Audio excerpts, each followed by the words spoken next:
الف اللہ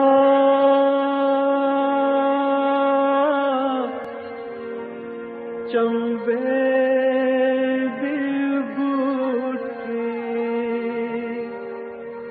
میرے من وچ مرشد لائی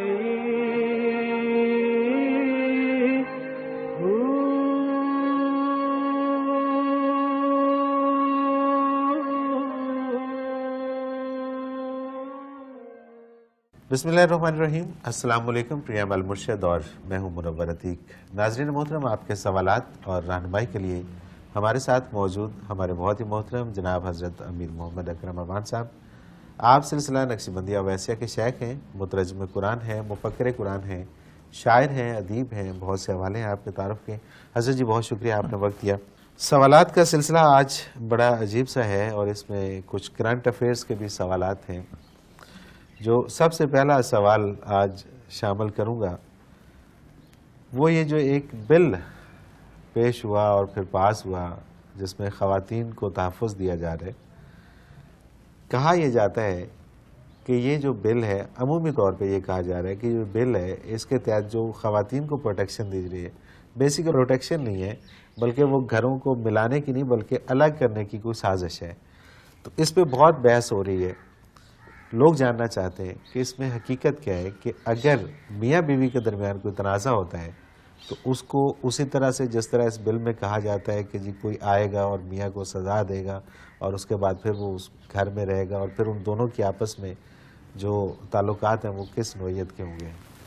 الحمدللہ رب العالمین والصلاة والسلام علی حبیبہ محمد وآلہ وصحبہ اجمعین۔ اعوذ باللہ من الشیطان الرجیم، بسم اللہ الرحمن الرحیم۔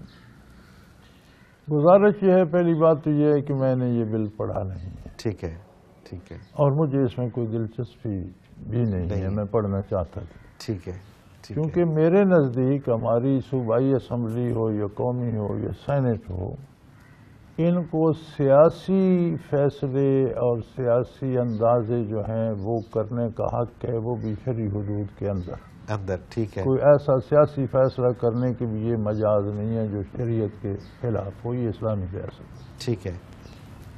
جو فیصلے شرعی ہیں، میاں بیوی کے تعلقات، ماں باپ کے تعلقات، یہ معاملہ علماء کا ہے، ٹھیک ہے، اہل علم کا ہے۔ ملک میں بڑے بڑے نیک، بڑے بڑے پارساں، بڑے بڑے اچھے عالم موجود ہیں۔ اگر کسی ایسے بل کی ضرورت تھی تو پہلے علماء کو کنسرن کیا جاتا، علماء کو بلایا جاتا، ان کی رائے کے مطابق چلو پاس اسمبلی کے لوگوں نے کرنا تھا یہی کرتے، لیکن اس طرح کرتے جس طرح علماء کہتے۔ بالکل ٹھیک۔ ہماری اسمبلی نہیں تھی جب عورتوں کو حقوق دیے اسلام نے، بالکل صحیح، یہ ممبر نہیں تھے، بالکل ٹھیک۔ کیا حیثیت تھی عورت کی؟ ہندوستان میں مرد کے ساتھ زندہ جلا دی جاتی تھی، بالکل بالکل۔ عرب میں اور مڈل ایسٹ میں بیچی جاتی تھی، شمالی علاقوں میں یا بیچی جاتی تھی یا چھینی جاتی تھی،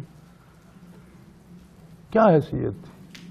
کوئی بھی حیثیت۔ عرب ایک بندے کی 10 شادیاں ہوتی تھیں، جب وہ مرتا تھا تو جب اونٹ اور زمینیں اور جائیداد اور پیسے بانٹتے تھے تو مائیں بھی بانٹ کر بیویاں بنا لیتے تھے، میراث میں تقسیم ہوتی تھی۔ عورت اور مرد کے تعلقات کس نے متعین کیے؟ اللہ کے رسول صلی اللہ علیہ وسلم اور قرآن نے، اسلام نے، بے شک بے شک۔ اور قرآن نے ساری یہ تفصیل، ایک پوری صورت ہے سورۃ النساء، عورتوں کے حالات، صحیح، بالکل، عورتوں کی پوری صورت، عورتوں کی صورت جگہ جگہ دوسری صورتوں میں بھی ہے، لیکن سورہ نساء کا تو نام ہی عورتوں کی صورت ہے۔ بالکل صحیح، بالکل صحیح، اس کو پڑھ لینا۔ ہمارا مسئلہ یہ ہے کہ ہم کہلانا مسلمان چاہتے ہیں، بننا اہل مغرب چاہتے ہیں، نام اللہ کا لیتے ہیں، خوشنودی یورپ کی اور ویسٹ کی چاہتے ہیں۔ تو ہم یہ چاہتے ہیں کہ ایسے ایسے کام کریں کہ امریکہ خوش ہو، برطانیہ خوش ہو، یورپی یونین خوش ہو۔ اسلام کہتا ہے اس طرح کرو کہ اللہ راضی ہے۔ اللہ اکبر، بالکل ٹھیک، بالکل صحیح۔ قرآن بتاتا ہے کہ میاں بیوی میں جھگڑا ہے تو آپس میں طے کریں، سب سے صحیح۔ قریبی رشتوں کا آپس میں، آپس کا ہے، میاں بالکل ٹھیک۔ بیوی کے حقوق کا دھیان رکھے، بیوی میاں کے حقوق کا دھیان رکھے۔ اس سے بات بڑھتی ہے تو قرآن کہتے ہیں کہ ایک ثالث میاں کے خاندان سے لے لو، ایک بیوی کے خاندان سے لے لو۔ سبحان اللہ، سبحان اللہ، وہ بیوی کی بات سن کر اس کی وکالت کرے، وہ خامند کی بات سن کر، اور میوچولی وہ کسی نتیجے پہ پہنچیں کہ کس کس میں کتنا قصور ہے، وہ اس کی اصلاح کرے اور ان کا سمجھوتا کرا دے۔ سبحان اللہ، بے شک، بے اس شک۔ پہ بھی نہیں ہوتا تو پھر طلاق ہے۔ ٹھیک ہے، طلاق بالکل ٹھیک۔ میں کیا ہے کہ بیوی کی عزت میں بھی فرق نہ آئے، اس پر کوئی الزام نہ لگاؤ، اصل وجہ بتاؤ کہ ہماری آپس میں سوچ نہیں ملتی، طرز عمل نہیں ملتا، فکر نہیں ملتی، پھر اس کو ہر مہینے ایک طلاق دو، ایک مہینے ایک طلاق دو، دوسرے مہینے دوسری طلاق۔ ممکن ہے اس کے درمیان تمہیں خیال آ جائے تو اگر ایک مہینے طلاق دی ہے تو صرف صلح کی ضرورت ہے، نکاح کی بھی ضرورت ہے۔ ٹھیک ہے، دو ہو گئی ہیں تو آپس میں نکاح کر سکتے ہیں دوبارہ۔ صحیح، اگر نہیں گزارا تو پھر تیسری دے کر اچھی طرح سے رخصت کرو اسے، جو تحفے تحائف زیورات وغیرہ دیے ہیں وہ واپس نہ لو تو اچھی بات ہے، بالکل ٹھیک۔ اور بالکل کچھ ٹھیک۔ وہ چاہتی ہے تو اسے دے دلا کے خوش کر کے راضی کر کے دو، یا وہ کوئی چیز ان میں سے خاوند کو خوشی سے واپس کرنا چاہتی ہے کہ اسے تو وہ بھی دے سکتی ہے، دے وہ لے لو، ضرور لے لو جو وہ مرضی سے دے۔ صحیح، تو اس طرح دو خاندانوں میں دشمنی نہ پڑے، چونکہ دو افراد میں اختلاف رائے تھا، اب انہوں نے راستے الگ کر لیے تو اس میں دشمنی کی یا جھگڑے کی کیا بات ہے؟ تو یہ الگ ہونا جو ہے یہ بھی خوبصورت طریقے سے ہونا چاہیے کہ اس سے رنجش اور دشمنی نہ بنے۔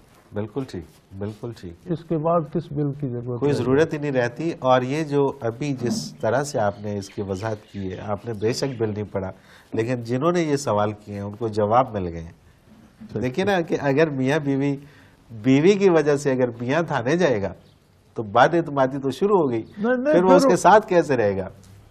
میاں جس دن تھانے گیا اس دن تھانے سے طلاق آئے گی۔ طلاق آئے گی، اور یہ کون یہ اس کا برداشت اتنا- کرے گا کہ پولیس والے اس کو پکڑ کر ڈنڈے ماریں اور بیوی کی شکایت، تو اس بیوی کو وہ پھر آ کر پیار سوال ہی کرے گا؟ پیدا نہیں ہوتا، اور یہ کسی کو سمجھ نہیں آ رہی۔ نہیں، سمجھ آ رہی ہے ان کو، کیوں کرنا چاہ رہے ہیں اس طرح؟ یورپ کی خوشی کے لیے اپنا گھر لٹا دیں گے، برباد کر دیں گے عورت کی۔ تو آپ دیکھتے نہیں، برباد ہو گئے، خاندان برباد ہو گئے یورپین بننے کے لیے کہ جی ہم بالکل انگریز لگ رہے ہیں، اور کیا ہے۔ بالکل ٹھیک، بالکل ٹھیک۔ سید اللہ شاہ بخاری رحمۃ اللہ علیہ فرمایا کرتے تھے کہ لوگ زندگی فرعون کی چاہتے ہیں، موت موسیٰ۔ موسیٰ کی چاہتے ہیں، بالکل ایسے ہی ہے، اور یہی ہو رہا ہے۔ تو یہ ہمارے جو ہے نا روشن خیال، ان کی روشنی کچھ زیادہ بھڑک گئی ہے۔ یہ جینا تو کفار کی طرح چاہتے ہیں، مرنا اسلام پر، یعنی عاقبت کے فائدے اسلام کے چاہتے ہیں، دنیا کی لذتیں کافروں جیسے چاہتے ہیں، بالکل تو صحیح میں ہے۔ تو یہ فضولیات پڑھا ہی نہیں کرتا، اس کا فائدہ کیا ہے؟ بالکل ٹھیک، آپ کے مرکز کے 2 وزیروں کو میں نے سنا ٹی وی پر، میں نے اکیلے نہیں سنا، ٹی وی پر، کہ انہیں کل شریف نہیں آتا جی ہاں، اور انہوں نے پڑھا اور غلط پڑھا، غلط پڑھا، بار بار غلط بار پڑھا۔ بار پڑھا، بار بار۔ اب جنہیں کل شریف بھی نہیں آتا وہ قوم کے نکاح، طلاق یا شرعی احکام کے کیا فیصلے کرے، کیا بل ہوگا؟ اگر مرکز میں ایسے درخچندہ ستارے ہیں تو صوبے میں کیا کیا لال بدخشاں پڑے ہوں۔ صحیح بات ہے، صحیح بات ہے، ٹھیک بات ہے، تو شریعت میں ان کی مداخلت ان کا حق ہی نہیں نہیں بنتا۔ بنتا۔ اور اگر کرنا ہے، ضروری ہے، تو یہ اہل علم کو جمع کریں، علماء کو جمع کریں، ان کے سامنے مسئلہ رکھیں، انہیں بھی اس میں اسمبلی میں بٹھا کر بات کریں، وہ ان کو رائے دیں، جو وہ رائے دیں اسے سنیں، سمجھیں، اس پر ان سے بحث کریں اور طے کر کے کریں۔ تو اہل علم کے کرنے کا کام ہے۔ میں عرض کر رہا ہوں کہ میں آپ کو جو بات بتا رہا ہوں یہ فتویٰ نہیں ہے، میں مفتی نہیں ہوں، بالکل ٹھیک، بالکل ٹھیک، مجھے مسئلے کا علم ہے، مسئلہ بتا رہا ہوں، لیکن یہ فتویٰ نہیں ہے، میں مفتی نہیں ہوں، میرا حق نہیں ہے فتویٰ۔ جب میں مفتی نہیں ہوں میں کیوں فتویٰ دوں؟ بالکل صحیح، بالکل ٹھیک، آپ نے فتویٰ لینا ہے کسی مفتی سے، مفتی سے لیں، بالکل ٹھیک۔ انہیں کیا اس میں آ رہا ہے؟ جب انہیں کلمہ شریف نہیں آتا تو یہ کیوں ایسے کرتے ہیں؟ بالکل ٹھیک بات ہے، بالکل ٹھیک بات ہے، اور اس کے اوپر بڑی بحث ہو رہی ہے اور بڑے لوگ ہونی اس کے چاہیے۔ حق میں بڑے بڑے ایسے لوگ میں نے دیکھے ہیں کہ جنہیں میں آج تک بہت انٹلیکچوئل سمجھتا تھا، لیکن وہ جب گفتگو آج کل اس کے اوپر کر رہے ہوتے ہیں تو مجھے لگتا ہے کہ یار پتہ نہیں انہوں نے زندگی کہاں پہ گزاری، بھائی کہاں ہم بسر بڑا کی۔ آدمی اسے سمجھتے ہیں جو زیادہ سے زیادہ یورپین نظر آئے، یہ کوئی بڑائی کا معیار نہیں ہے۔ نہیں ہے، بالکل ٹھیک ہے۔ ہم پڑھا لکھا اسے سمجھتے ہیں جس نے 2-3 MA کر لی ہوں یا PhD کر لی ہو، یہ کوئی پڑھائی کا معیار نہیں ہے۔ جس شعبے میں اس نے پڑھا ہے اس شعبے میں وہ قابل اعتبار ہے، ہر شعبے میں ہر نہیں۔ شعبے میں نہیں ہے، ہر شعبے میں آپ نہیں۔ کسی PhD کو جسے ڈرائیونگ نہ آتی اسے ڈرائیونگ سیٹ پہ بٹھاتے ہیں، سوال ہی پیدا نہیں ہوتا، یہ اس کی کوئی سوال توہین ہی ہے؟ پیدا کوئی توہین نہیں، نہیں، کوئی اسے توہین آتی ہے۔ نہیں، اس کو نہیں بھئی آتی۔ دین انہیں سیدھا کلمہ نہیں آتا، یہ دین کے معاملات میں مداخلت کیوں کرتے ہیں؟ بالکل یا دین سیکھیں، پڑھیں اور پھر بات کریں۔ اور ان کے اس بل سے ایسا لگتا ہے جیسے پاکستان کے ہر مرد نے گھر جاتے ہوئے ہاتھ میں جوتا پکڑا ہوتا ہے اور وہ سیدھا اپنی بیگم کو مارنا شروع کر دیتا ہے۔ اس سے زیادہ کچھ سمجھ نہیں آ رہی کہ یہ کیا بل ہے اور کیا کچھ ہے۔ حضرت جی مجھے ایک بریک پہ جانا ہے اور واپس آ کے پھر سود کے حوالے سے بات کریں گے کہ اس نظام سے کیسے چھٹکارا پایا جا سکتا ہے۔ ناظرین محترم، اگر آپ بھی اس پروگرام میں شامل ہونا چاہیں، اپنا کوئی سوال بھیجنا چاہیں تو اسکرین پہ ہمارا نمبر موجود ہے، نوٹ فرما لیجیے 033349555021، اور میل کر سکتے ہیں ہمیں، ای میل ایڈریس بھی اسکرین پہ موجود ہے، questions@almurshid.tv۔ اپنا کوئی بھی سوال ہو ہمیں بھیجیے، ہم حضرت جی سے رہنمائی لیں گے۔ ایک مختصر کمرشل بریک، اس کے بعد حاضر ہوتے ہیں، ہمارے ساتھ رہیے گا۔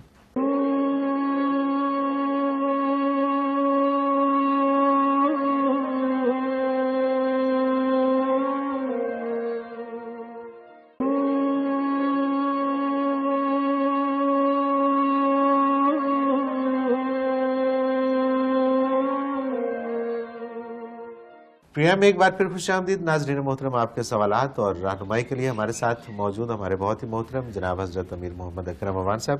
حضرت جی اگلا سوال واسع پشاور سے، ان کا سوال سود کے حوالے سے یہ کہتے ہیں کہ سودی نظام سے مکمل طور پر چھٹکارا پانے کے لیے کیا اقدامات کرنے چاہیے حکومتی سطح پر؟ لیکن اس سے پہلے ایک سوال ہے، کچھ ابہام پیدا ہوئے کچھ لوگوں کے ذہنوں میں۔ ہم نے بات کی سود کے اوپر پچھلے کسی پروگرام کے اوپر، اور اس میں کچھ مجھے سوالات آئے۔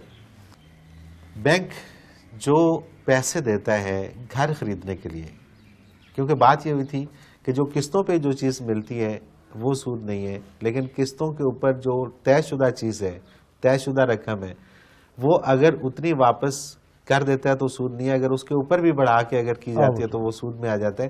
لیکن اگر بینک کسی کو گھر لے کے دیتا ہے اور گھر کی پیمنٹ کرتا ہے اور اس کی قسطیں بن جاتی ہیں اور وہ قسطیں ایز اٹ از واپس دیتا ہے اسی معاہدے کے تحت، قسطوں میں لیٹ نہیں کرتا، قسطوں پہ مزید کوئی سود نہیں لگتا، تو کیا وہ سود کے زمرے میں آئے گا یا قسطوں کے زمرے میں؟ اگر بینک گھر خرید لے خود خرید لے، ٹھیک ہے، اور پھر جس بندے کو دے رہا ہے اسے قسطوں پر دے تو یہ سود نہیں ہوگا۔ اچھا، سود ہوتا ہے رقم پر بڑھوتری۔ ٹھیک ہے، اگر گھر ہم خود خریدتے ہیں، پیسے بینک سے لے کر دیتے ہیں، تو بینک نے ہمیں گھر نہیں دیا، بینک نے ہمیں روپے دیے اور وہ روپوں پر اضافہ لے گا، صحیح، وہ بالکل سود ٹھیک ہے، ہوگا۔ بالکل ٹھیک ہے، گھر خریدا ہے میں نے خود، بینک سے میں نے کہا کہ آپ مجھے پیسے دیں، میں نے گھر خریدنا ہے، وہ کہتے ہیں جی آپ کا 30 لاکھ کا گھر ہے، 30 لاکھ تو آپ کو دیں گے، ہم ہر مہینے یا ہر سال اتنا اضافہ لیں گے، ٹھیک ہے، وہ سود ہے۔ بینک اگر گھر خرید، جیسے گاڑیاں دیتا ہے بینک گاڑی اپنی طرف سے منگوا کے دیتا ہے، پیمنٹ گاڑی کی بینک کرتا ہے، بینک کو 10 لاکھ کی پڑتی ہے، وہ قسطوں پہ 12 لاکھ کی دیتا ہے، تو وہ ایک چیز دیتا ہے جو اس نے 10 میں خریدی 12 میں بیچ رہا ہے۔ صحیح، بالکل ٹھیک، جو آپ کو وہ چیز نہیں دیتا، صرف رقم دیتا ہے، اس پہ اضافہ لیتا ہے، وہ سود ہے۔ اگر وہ کوئی چیز دیتا ہے تو قسطوں پہ دیتا ہے، تو ظاہر ہے اب اس نقد کی 10 لاکھ کی تھی، قسطوں پر اس پہ اضافہ ہوگا، ٹھیک ہے، تو وہ اس نے چیز دی نا، اور اس کی قیمت پہلے طے ہو گئی کہ ہم اس کا 12 لاکھ لیں گے، آپ اس کی قسطیں بنا لیں، 2-2 لاکھ ہر سال دیں یا کوارٹرلی دیں یا جس طرح وہ، تو وہ جائز ہے۔ صحیح۔ یعنی ایک ہی بینک دو طرح سے اگر کام کر رہے ہیں، ایک طرح سے وہ گاڑی لے کے جس طرح سے خود پرچیز کر کے دے رہا ہے وہ سود کے زمرے میں نہیں آ رہی، دوسری طرف جب وہ کسی مکان کے لیے پیسے دے رہا ہے تو وہ سود کے زمرے میں آ رہا ہے. کیونکہ مکان وہ نہیں دے رہے، وہ پیسے دے رہے ٹھیک ہیں. ہے، اگر وہ خرید لیتے ہیں مکان یا اگر وہ خرید لیں گاڑی کی طرح مکان بینک کا ہو ٹھیک ہے، اور وہ آپ کو دے اور اس کی قیمت میں اضافہ کرے تو وہ قسطیں بن جائیں گی. ٹھیک ہے، بالکل ٹھیک ہے، بالکل ٹھیک ہے. یا اپنی کوئی سوسائٹی اگر کوئی بینک لانچ کرتا ہے اور اس سوسائٹی کو سیل کرتا ہے تو وہ بھی قسطوں کے زمرے میں آئے گا. بالکل ٹھیک ہے. اسی طرح جی اصل اصول یہ ہے نا کہ جب آپ رقم دیتے ہیں اور اس پر اضافہ یا بڑھوتری لیتے ہیں تو وہ سود. آپ کوئی چیز دیتے ہیں تو گاہک کے پاس اس میں گاہک کی چوائس نہیں ہے. ٹھیک ہے، ٹھیک ہے. آپ کوئی چیز بیچتے ہیں، گاہک کے پاس چوائس ہے کہ آپ کہتے ہیں میں یہ 12 لاکھ کی گاڑی دے رہا ہوں، وہ کہتے ہیں جی باہر سے مجھے 10 کی ملتی ہے، میرے پاس 10 لاکھ ہے، میں لے لوں. اس کے پاس 10 لاکھ نہیں ہے، 2 لاکھ ہیں، وہ 12 لاکھ کی خرید لیتے ہیں اور قسطوں میں پیسے دیتے ہیں. تو وہ اضافہ آپ نے اپنی چیز پر کیا، اس کی قیمت پر کیا، ٹھیک ہے، رقم پر نہیں کیا. صحیح، رقم پر اضافہ سود ہے. صحیح صحیح. چیز کی قیمت آپ کی، آپ نے خریدی، آپ کو مل گئی، اب آپ نے بیچنی ہے، قیمت آپ کی مرضی کی ہوگی. آپ نقد سستی دیتے ہیں، ادھار لیتے ہیں، مہنگی دیتے ہیں، تو یہ آپ کی پسند ہے. ٹھیک ہے، وہ چیز لے رہا. ٹھیک ہے. اگر وہ قسطیں لیٹ ہوتی ہیں اور ان پر پھر اضافہ لگتا ہے تو وہ سود ہو، وہ سود کے زمرے میں آتا ہے. بالکل ٹھیک ہے. اچھا، ان کا جو سوال ہے واسع پشاور سے کہ سودی نظام سے مکمل طور پر چھٹکارا پانے کے لیے حکومتی سطح پہ کیا اقدامات کرنے چاہیے؟ حکومتی سطح پہ بہت کچھ کیا جا سکتا ہے برخوردار. ہم نے ایک دفعہ یہ موومنٹ چلائی تھی اور بڑے دور تک گئی تھی اور اس میں صدر مملکت بھی شامل ہوئے تھے اور وزرائے کرام مرکز کے بھی شامل ہوئے تھے اور بینک کے جو کرتا دھرتا ہیں انہیں بھی جمع کیا گیا تھا. اور انہوں نے کہا تھا کہ جی جو ڈومیسٹک ہمارا سود ہے یہ ہم ایک ہفتے میں سارا چینج کر سکتے ہیں، بلا سودی کر سکتے ہیں. ایک ہفتے میں؟ ایک ہفتے میں جسٹ. اچھا. جو انٹرنیشنل ہے وہ تب ختم ہوگا جب ہم پچھلے سود ادا کریں گے. ٹھیک ہے، ٹھیک ہے. تو پھر لے دے کے انہوں نے کہا چلو اچھا بلا سودی بھی شروع کرتے ہیں. یہ جو 7 پھر شروع ہوا. اچھا اچھا. پھر اس کے بعد افغانستان پہ روس چڑھ دوڑا، پھر وہ امریکہ آ گیا، پھر وہ حالات ادھر چلتے رہے. تو حکومت کرنا چاہے تو کر سکتی ہے. اور اگر حکومت کرنا چاہے، یہ بھی میں نے مشورہ حکومت کو، میں نے یہ غلطی کی تھی، گناہ کیا تھا کہ لوگوں سے کہو وہ آپ سود کے پیسے لوگ آپ کو دے دیں گے، جتنا ملک پہ قرض ہے وہ ادا کر، سود ادا کر دو، ایسے بلا سودی کر دو. کیا بات. ایک سکیم آئی تھی قرض اتارو ملک سنوارو، یہ میرا گناہ تھا. اچھا. اور جب وہ پیسے آئے تو آج تک کسی کو پتہ ہی نہیں کہ وہ کس غار میں غرق ہو گئے. حالانکہ سکول کے بچوں نے جیب خرچہ بھی دیا تھا، بوڑھوں نے پینشن بھی دی تھی، بچیوں نے زیور بھی دیے تھے، لیکن پھر آج تک پتہ نہیں چلا کہ اسے کون کھا گیا. ایسی وہ تو ظاہر ہے اس میں لوگوں نے بڑا بڑھ چڑھ کے حصہ لیا تھا، لیکن کو پتہ چلا آج تک کوئی پتہ ہی نہیں چلا. اس کے بعد بات ہی آئی گئی ہوگی اور وہ ختم ہو گیا سلسلہ، سارا قصہ کہانی بن تو گیا. کوئی کرنا چاہے تو ہو سکتا ہے. اچھا دوسری بات ہے، بعض ہمارے ماہرین بڑا اعتراض، یہ بڑا لمبا بھائی لمبا، چلو آپ کی مان لیتے ہیں لمبا ہے تو یار شروع تو کرو. شروع تو کرو. بالکل ٹھیک ہے. کبھی لمبا بھی ختم ہو جائے گا، کوئی شک نہیں، کوئی شک نہیں. تو اگر آپ دیکھیں جاپان میں بلا سودی بینکاری شروع ہو گئی. ان کی ریسرچ یہ ہے کہ سود سے چند لوگوں کی دولت میں اضافہ ہوتا ہے اور اکثریت کی جیبیں لٹتے ہیں. صحیح. ایسا نظام ہونا چاہیے کہ سب کو فائدہ ہو. اب انہوں نے بلا سودی اور شراکت کی بنیاد پر بینک جاپان میں اب اس وقت کام کر رہے ہیں، اور بھی 1-2 ملکوں میں فار ایسٹ میں کام کر رہے ہیں. مغرب میں یہ سوچا جا رہا ہے، یورپی یونین میں بھی اور امریکہ میں بھی، کہ کیوں نہ اسلام کی طرح فکس ٹیکس زکوٰۃ کی طرح لگایا جائے کہ جس کے پاس 1 سال اتنے پیسے ہوں گے فالتو وہ ان میں سے اتنے پیسے دے، اور یہ دوسرے ٹیکسز اور یہ سود کا نظام ختم کیا جائے. اس سے عام آدمی جو ہے وہ کنگال ہو رہا ہے اور چند خاندان جو ہیں وہ رئیس ہو رہے ہیں. بالکل صحیح. وہاں یہ تحقیق ہو رہی ہے، وہاں اس پہ کام شروع ہو گیا. یہاں ہمیں وہ اس غار میں گھسنے کی ضرورت پڑی ہوئی ہے جس میں وہ مدت سے گھسے ہو، جس سے وہ نکلنا چاہے. ہاں تو ہم اگر لوگوں کو خوش کرنے کی بجائے اللہ اللہ کے رسول کی خوشنودی کی طرف آ جائے تو کام سارے ہو سکتے ہیں، کیا نہیں ہو سکتا. بالکل ٹھیک، بالکل ٹھیک. اچھا، زکوٰۃ اور عشر اکٹھا کرنے کے بعد اگر اسٹیٹ کے پاس پیسے کم ہوتے ہیں اپنے نظام کو چلانے کے لیے؟ دیکھیں برخوردار دو باتیں ہیں.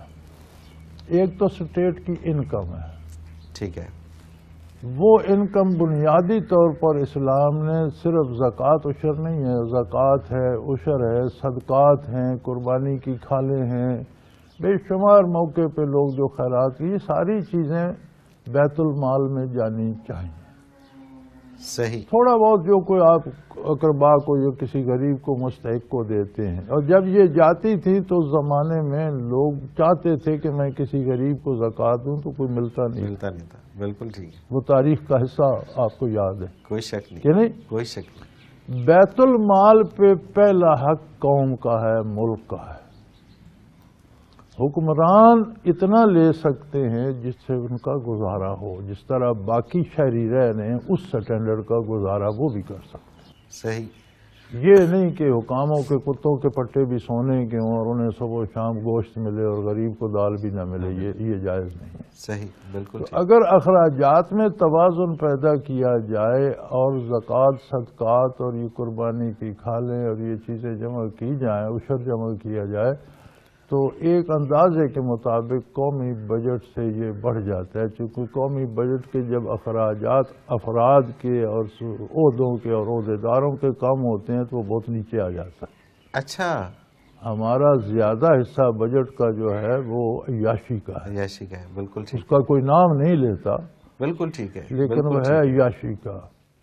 کیونکہ یہ تو ایک بندے کا ایڈمٹ کام کرتے ہیں نا. ڈھیلے کا نہیں، 20-20 لاکھ تنخواہ ہے، 2-2 کروڑ کی بلٹ پروف گاڑی ہے، 20-20 ڈرائیور ہیں. بالکل ایسے ہی ہے. اور جو پروجیکٹس کے اوپر پیسہ خرچ ہوتا ہے اس میں سے آدھا پیسہ تو ویسے ہی آدھا نہیں، زیادہ حصہ اس کا جو ہے وہ اس کی مینجمنٹ کھا جاتی ہے، تنخواہوں کی مد میں، ٹی اے ڈی اے کی مد میں، ٹرانسپورٹ کی مد میں. جی ہاں، کام پہ تھوڑا خرچ ہوتا ہے. بالکل ایسے ہی ہے. تو یہ توازن کیا جائے تو پہلی بات تو یہ ہے کہ یہ پورے ہو جاتے. پھر ٹھیک ہے. ایک ٹیکس حکومت کو چاہیے کہ درآمد پہ جو بارڈر سے چیز اندر آتی ہے یا باہر جاتی ہے ایک دفعہ اس پہ ٹیکس لگا لے. ٹھیک ہے، ٹھیک ہے. اس سے بھی کام بڑھتا ہے تو وقتی طور پر جب تک وہ ضرورت ہے پبلک پر ٹیکس لگایا جا سکتا ہے جس سے وہ ضرورت پوری ہو. صحیح. جب وہ ضرورت ختم ہو جائے گی وہ ٹیکس معاف ہو جائے گا. اچھا، بالکل ٹھیک ہے. یہاں ہوتا یہ ہے، مجھے اچھی طرح یاد ہے کہ 3 روپے گیلن پیٹرول ہوتا تھا. گیلن میں کوئی 4.5 لیٹر آتے تو 3 روپے ہوتا تھا. میرے پاس کار ہوتی تھی امریکن فورڈ کار، 8 سلنڈر، V8 فورڈ اسے کہتے تھے. صحیح. وہ V ٹائپ کے اس کے سلنڈر ہوتے تھے. V8 فورڈ امریکن کار تھی تو اس کی 14 گیلن کی ٹینکی تھی، وہ 42 روپے میں بھر جاتی. تو میں نے پیٹرول، اس وقت پیٹرول پمپ بھی بجلی کے بہت کم ہوتے تھے، اس طرح ہینڈل سے گیڑتے تھے اور 1 گیلن بھر گیا وہ ادھر الٹا اور دوسرا گیڑنا شروع. اچھا. تو اس نے مجھے بل دیا تو اس پہ 4 روپے گیلن ریٹ تھا. تو میں نے کہا یار یہ 3 روپے کے 4 کر دیے. تو اس نے کہا جی ڈھاکہ میں فلڈ آیا، دریا پانی شہر کے اندر چلا گیا تو 1 روپیہ وہ ڈھاکہ کے لیے ٹیکس لگا ہے. صحیح. ایسٹ پاکستان میں. ٹھیک ہے. ڈھاکہ الگ ہو گیا، بنگلہ دیش بن گیا، وہ روپیہ ابھی تک کسی نے وہ پیچھے نہیں ہے، نکالا نہیں. بالکل ٹھیک ہے. تو اس طرح کے نہ ہو. صحیح، صحیح. بالکل ٹھیک، بالکل ٹھیک. اس طرح اب جو کمی کی گئی ہے تیل کی قیمتوں میں تو عالمی مارکیٹ نے کمی کی ہے تو وہ کہ انہوں نے وہ روپیہ نہیں نکالا، وہ جو ڈھاکہ کے نام پر تھا وہ تو نکالا. وہ اگر نکالتے تو پھر تو یہ 30 روپے پہ آ جانا تھا. لیکن پھر بھی ان کی مہربانی، اگر یہ نہ بھی کرتے، اتنا بھی نہ کرتے تو ہم نے کیا کر لینا تھا. یہ بھی ان کی مہربانی تھی. تو اگر ضرورت پڑے، جنگ آ جاتی ہے، کوئی ایسا مسئلہ بن جاتا ہے تو آپ حکومت ٹیکس لگا سکتی ہے، لیکن اتنا جتنا چاہیے، لمیٹڈ پیریڈ. اور وہ وقت گزر جاتا ہے تو وہ ٹیکس از خود معاف ہو جاتا ہے. بالکل ٹھیک، بالکل ٹھیک. عزیز جی مجھے ایک بریک پہ جانا ہے. ناظرین محترم، اگر آپ بھی اس پروگرام میں شامل ہونا چاہیں، اپنا کوئی سوال ہمیں بھیجنا چاہیں تو اسکرین پہ ہمارا نمبر موجود ہے، نوٹ فرما لیجئے 033349555021. اور اگر ہمیں میل کرنا چاہیں تو ای میل ایڈریس بھی اسکرین پہ موجود ہے. questions@almurshid.tv. آپ کا کوئی بھی سوال ہو ہمیں بھیجیے, ہم حضرت جی سے رہنمائی لیں گے. ایک مختصر کمرشل بریک, اس کے بعد حاضر ہوتے ہیں, ہمارے ساتھ رہیے گا.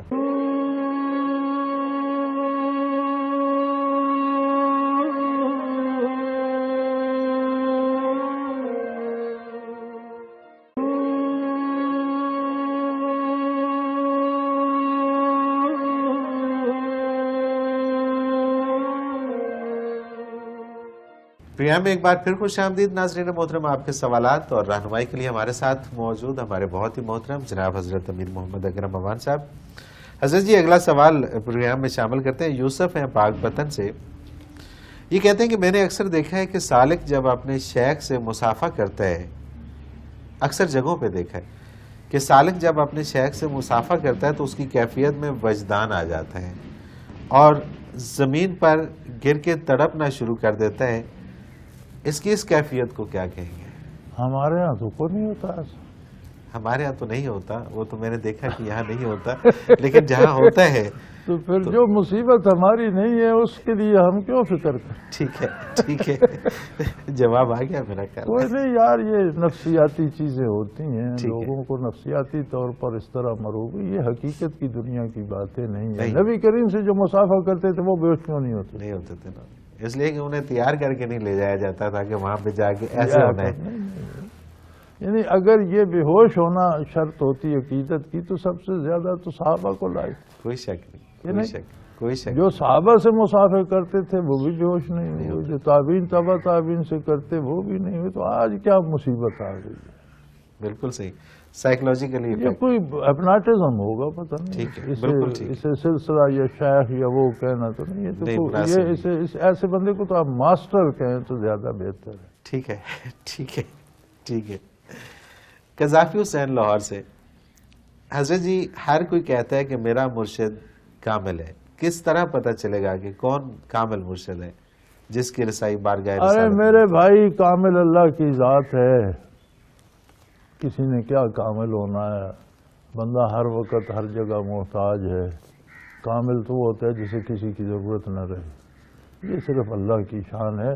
تو ہم اپنے طور سے کہہ دیتے ہیں, جیسے پڑھا لکھا کہتے ہیں, کامل کہہ دیتے ہیں. لیکن مرشد کی جانچ یہ ہے کہ کسی کے ساتھ جڑ کر آپ کے عقیدے اور کردار میں مثبت تبدیلی آ رہی ہے تو چمٹے رہو. بے شک, بے شک. نہیں آ رہی تو جان چھڑاؤ, کو اور بندہ تلاش کرو جہاں یہ چیز ملے. بالکل ٹھیک, بالکل ٹھیک. اور یہی فرق ہے, یہی فرق ہے. بالکل صحیح. غلام مصطفیٰ ہیں لاہور سے. یہ کہتے ہیں کہ جی ہمارے پیر صاحب, اب یہ بھی پیر صاحب کا ذکر ہے جی, وہ کہتے ہیں کہ اگر دل نہ چاہے تو نماز پڑھنے کو اگر دل نہ چاہے تو نماز نہ پڑھو, کیونکہ ایسی نماز کا کوئی فائدہ نہیں. حضرت جی, یہ دل کا چاہنا کیا ہے, اور کیا واقعی دل نہ چاہے تو نماز نہیں پڑھی جاتی؟ لعنت تو ایسے دل پر جو نماز نہ پڑھنا چاہے. بالکل ٹھیک ہے, بالکل ٹھیک ہے, بالکل صحیح. میرے بھائی, ایک اصول ہے, نماز فرض ہے, اور جن لوگوں کو اللہ نے 100 سال سے زیادہ عمریں دی ہیں اور جنہوں نے ساری عمر بلوغت سے لے کر 100 سال نماز پڑھی ہے, ان کو بھی ہر نماز کا اہتمام کرنا پڑتا ہے. یہ عادت ثانیہ نہیں پڑتی. یہ بڑی عجیب بات ہے. صحیح, بالکل ٹھیک, بالکل ٹھیک. وقت دیکھنا پڑتا ہے, اٹھ کے وضو کے لیے جانا پڑتا ہے, نماز ادا کرنی, اہتمام کرنا پڑتا ہے. یہ ایسی اللہ کی شان ہے, یہ کوئی گری پڑی چیز نہیں ہے کہ آپ کی عادت بنے. اللہ اکبر, کیا بات, کیا تو بات. شاید دل تو پھر کسی کا بھی بستر سے نکلنے کو نہ چاہے. چاہتا یہ دل کے چاہنے کی بات نہیں, یہ اللہ کا حکم ہے. حکم ہے, بالکل ٹھیک.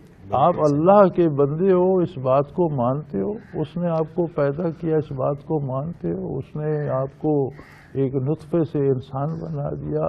آپ کی باڈی میں 10 کھرب سیل ہے, ایک ایک سیل کو وہ پال رہا ہے. آپ کو اولادیں دی, نعمتیں دی, صحت دی, زندگی دی. تو آپ اس کا شکر اور اس کی اطاعت نہیں کرو گے.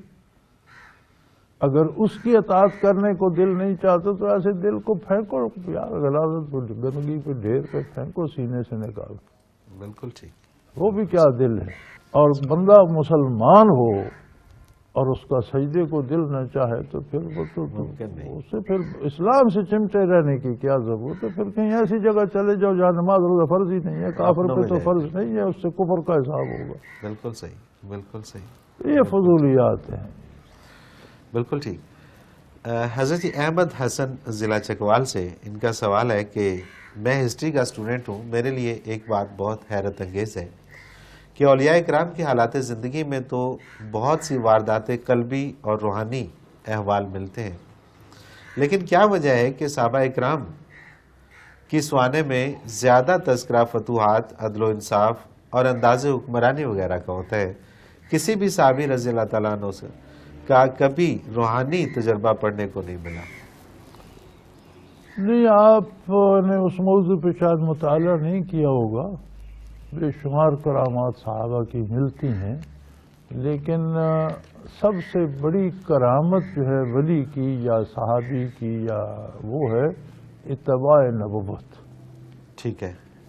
جو طرز حیات حضور نے سکھایا، جو انداز جہاد حضور نے سکھایا، جو انداز تعلیم حضور نے سکھایا، جو انداز بود و باش حضور نے سکھایا، جو تعلقات اور رشتوں کا انداز سکھایا، وہ گھر میں ہوں، بیوی سے ہوں، والدین سے ہوں، رشتہ داروں سے ہوں، حکومت سے ہوں، بین الاقوامی ہوں، تو ان پر عمل کرنا سب سے بڑی کرامت ہے۔ بالکل ٹھیک۔ تو جو سب سے بڑی کرامت ہے وہی ظاہر ہوگی نا۔ صحیح۔ سب سے بڑے لوگوں سے سب سے بڑی کرامت ظاہر ہوگی۔ بے شک۔ اور یہ جو شعبدے ہیں ان کو کرامت کہنا غلط ہے۔ بالکل صحیح۔ ہم شعبدوں کو کرامت کہتے کہتے ہیں۔ شعبدہ تو مسمرزم سے بھی ہو جاتا ہے، نظر بندی سے بھی ہو جاتا ہے، یہ تو کوئی شعبدہ تو کمال نہیں ہوتا۔ شعبدہ باز تو آپ کو ملتے ہیں۔ میں 6ٹھی 7ویں میں پڑھتا تھا اور ہم سرگودا تھے، چھٹیاں ہوتی تھی اسکول میں تو ہمارے ایک بزرگ سرگودا رہتے تھے، ہمارے لیے بڑی عیاشی ہوتی تھی کہ سرگودا چلے گئے، دیہاتی سا شہر تھا۔ تو وہاں گئے تو ان کے گھر کے سامنے ایک دن وہ آ گیا مداری سا تماشا کرنے والا، وہ بندر والا مداری نہیں، وہ ہم کون عامل تم کون معمول استاد۔ جی جی۔ تو وہ ہم دیکھتے رہے، بہت سے لوگ جمع ہو گئے، تو اس نے ایک تماشا یہ بھی کیا کہ اس نے ایک چٹکی وہاں سے مٹی کی لی، ہتھیلی پہ رکھی، ہمارے سامنے ہاتھ بند کر دیا۔ پھر اس نے وہ تھوڑی دیر کچھ پڑھتا رہا اور جھولے سے ڈھونڈتا رہا تو ایک اجنی سی لکڑی نکالی، پھر کچھ پڑھ کے اس طرح اس نے ہاتھ کھولا تو اس وقت چاندی کے روپے ہوتے تھے برٹش عہد کے، وہ ان میں 2 پڑ ہوتے تھے، درمیان لکیر ہوتی تھی۔ اچھا۔ تو 2 پڑ کا روپیہ اتنا بڑا چاندی کا، تو مجھے بڑا پہلا خیال آیا کہ یہ اتنا امیر آدمی ہے تو یہ پھٹے کپڑے پہن کر تماشے کیوں کر رہا ہے؟ خاک کی چٹکی سے روپیہ بنا، روپیہ اس وقت ملتا نہیں تھا، ہمیں پیسہ ملا کرتا تھا، سکول جاتے تھے اور دھیلے کی چیز لیتے تھے دکان سے، تفریح کے وقت دھیلا واپس کرو، چھٹی کے وقت لیں گے، اتنی مونگ پھلی ملتی۔ کیا بات ہے۔ تو قدرتی میرے ذہن میں یہ عجیب بات ہے، اتنا امیر آدمی ہے، پھٹے ہوئے کپڑے ہیں، خاک پہ لیٹا ہوا ہے اور یہ کر رہا، تماشے کر رہا ہے، کیا ضرورت ہے؟ تو پھر اس نے اپنی وہ تماشا ختم ہوئے، چادر بچھائی اور سوال کیا، پیسہ پیسہ 2 پیسے۔ اس وقت پیسہ بڑی چیز ہوتا، یہ پیسہ 2 تو میں نے کہا یہ سارا جھوٹ تھا، یہ سچ ہوتا تو یہ پیسہ کیوں مانتا؟ کیا بات ہے، بالکل صحیح، بالکل صحیح۔ تو یہ شعبدے ہوتے ہیں اور سارا جھوٹ ہوتا ہے، کرامات ہوتی ہیں۔ سب سے بڑی کرامت ہے اطاعت الہی، سب سے بڑی کرامت ہے اتباع پیغمبر، جس میں جتنا ہے وہ صاحب کرامت۔ بے شک۔ صحابہ میں سب سے زیادہ، اسے آپ کرامت نہیں سمجھتے، اصل کرامت تو وہی ہے، وہی ہے، بالکل صحیح، بالکل صحیح۔ تو ضرورت کے وقت جن کرامات کا ظہور ہوتا رہا وہ بڑی عجیب بات ہے۔ آپ کو سورج کے وقت ستارے کیوں نہیں دکھائی دیتے؟ کیا آسمان سے غائب ہو جاتے ہیں؟ وہ تو رہتے ہیں، رہتے تو وہی ہیں نا، رہتے تو وہی ہیں۔ صحابہ سورج کے سامنے تھے، سبحان اللہ، ستاروں کی طرح کم نظر آتے تھے۔ بے شک، بے شک، کوئی شک نہیں۔ خورشید نبوت تھا تو کم نظر آتے ہیں۔ اسی طرح اصل کرامات تو انہی کے پاس ہیں۔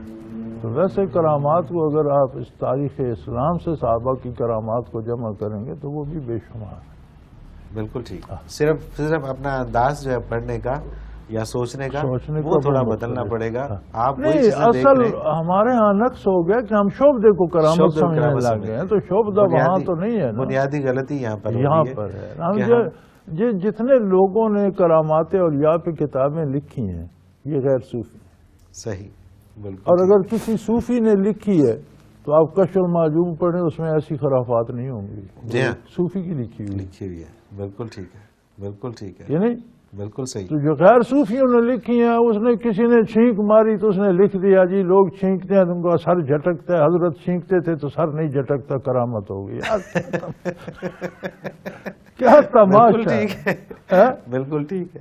وہ اس طرح کی کرامتیں بن وہ گئی. نہیں تو ہوتی. حضرت نے پھونک ماری تو ادھر سے وہ غائب ہو گیا اور وہ آ گیا. سارے یہ تماشے ہیں. اور بیشتر پیرانمی پرند مریدامی پرانند، پیر نہیں اڑتے، مرید اڑائے پھرتے ہیں. مرید وہی والی بات ہے وہ کہ پہلے پیر سے کو جن باتوں کا پتہ بھی نہیں ہوتا وہ نیچے کرامت بنی ہوئی ہوتی. بالکل ایسے ہی ہے. مریدوں میں سب سے بڑی کرامت ہے انسان کے لیے اس کا تعلق اللہ سے، اللہ کے رسول سے. سبحان اللہ، اتنا ہو جائے کہ وہ اطاعت میں چل جائے، سبحان اللہ. یہ سب سے بڑی کرامت ہے. بے شک صحابہ میں دیکھو ہر جگہ وہی نظر آئے گی. بالکل ٹھیک ہے. تو ویسے بے شمار گزر رہے تھے صحرا سے، 3-4 صحابہ تھے، چند افراد تھے، مجھے صحیح گنتی یاد نہیں، 4 تھے 5 تھے. خانہ بدوشوں کی جھونپڑی تھی. انہوں نے دیکھا کوئی نیک لوگ ہیں، بڑے منور چہرے ہیں، تو وہ بھاگتے آئے. انہوں نے کہا ہمارے ایک بندے کو سانپ نے ڈس لیا اور ہم ہر حربہ جڑی بوٹی استعمال کر چکے ہیں، اسے فاقہ نہیں ہو رہا، کچھ آپ سے ہو سکے تو اس کا علاج کر دیجیے. وہ تشریف لے گئے. ایک صحابی نے سورہ فاتحہ پڑھ کر اسے پھونک ماری، صحیح. وہ تندرست ہو گیا. سبحان اللہ. اب ان کے پاس بھی بڑے علاج تھے اور ٹوٹکے تھے. خانہ بدوشوں کا روز کا سابقہ ہوتا ہے اور وہ کرتے رہتے ہیں. تو انہوں نے کہا یار بڑے کمال کے لوگ ہیں. تو انہوں نے 20 بکریاں انہیں دیں شرینی میں صحیح. کہ ہمارا مریض آپ نے ٹھیک کر دیا. تو انہوں نے کہا یار یہ لینا جائز ہے کہ نہیں؟ تو ایک نے کہا کہ لے لو، لے کے چلتے ہیں حضور کی خدمت میں، وہاں پوچھ لیں گے، جائز ہوں گی تو کھا جائیں گے، نہیں جائز ہوں گی تو آ کے واپس کر جائیں گے، پتہ تو ہے. صحیح بالکل ٹھیک. وہ لے لیا. وہاں لے کے بارگاہ رسالت میں عرض کی یا رسول اللہ ہم 20 بکریاں لائے ہیں، واقعہ یہ ہوا ہے. آپ نے فرمایا تمہیں کس نے بتایا تھا کہ سورۃ فاتحہ دم بھی ہے؟ سبحان اللہ. یا رسول اللہ دل میں بات آ گئی. جب انہوں نے کہا تو میرے دل میں بات آئی، مجھے اور تو آتا کچھ نہیں تھا، میں نے سورۃ فاتحہ پڑھ کے دم کر دیا، ٹھیک ہو گیا. تو آپ مسکرائے اور فرمایا ان بکریوں میں میرا حصہ بھی رکھو. صحیح بالکل ٹھیک. بالکل یہ ٹھیک. تقسیم کر لو آپس پہ اور میرا حصہ بھی نکالو. صحیح. تو یہاں سے پھر وہاں نے ثابت کیا ہے کہ جو کسی کو دم یا تعویذ دے کے مرض ٹھیک کیا جاتا ہے اس کی اجرت لینا جائز. جائز ہے. اگر کوئی نہیں لیتا تو یہ اس کی طرف سے صدقہ ہے، لیکن اگر وہ لے تو علاج کی اجرت ہے، کلام کی نہیں ہے، اجرت لینا جائز. بالکل ٹھیک. بالکل ٹھیک. کیا آپ یہ کرامت نہیں ہے؟ بہت بڑی. اس طرح کے بے شمار واقعات ملتے ہیں. بالکل صحیح. بلکہ تابعین کے ملتے ہیں. وہ تابعی تھے جو دجلہ کے کنارے کھڑے ہو گئے اور انہوں نے کہا کہ بھائی مجھے پار جانا ہے اور میرے لشکر نے بھی جانا ہے اور تم بھی بفرے ہوئے ہو، رستہ دے دو. رستہ دے دو. کیا اور بات. سارے لشکر کو اونٹوں گھوڑوں سمیت اس میں ڈال دیا. دریا کا اللہ پانی اکبر. کناروں سے باہر نکل رہا تھا. اب وہ پار کنارے پر جا کر پوچھا، کوئی سب سلامت آ گئے تو ایک نے شکایت کی کہ میرا وہ اونٹنی کا دودھ دونے کا پیالہ ساتھ بندھا ہوا تھا وہ گر گیا. ایک لہر آئی اور پیالہ باہر آ گیا. کیا بات. کیا بات. یہ تو تابعین کی کرامات بھی اس طرح کی ہیں. وہ ایرانی وہ بھاگ رہے تھے اور کہتے تھے دیواں آمدن دیواں آمدن، کوئی جن آ گئے، بغیر لڑے بھاگ رہے تھے. اللہ حافظ. تو یار کرامات تو بے شمار ہیں. یہ کرامات نہیں ہے کہ 30,000 صحابہ تھے، 3 لاکھ رومی تھے، کشتوں کے پشتے لگا دی اور شکست رومیوں کو. بے شک بے شک. 30,000 نے 3 لاکھ کو کاٹ کے رکھ دیا. بے شک. اسے کوئی کرامت نہیں سمجھتا.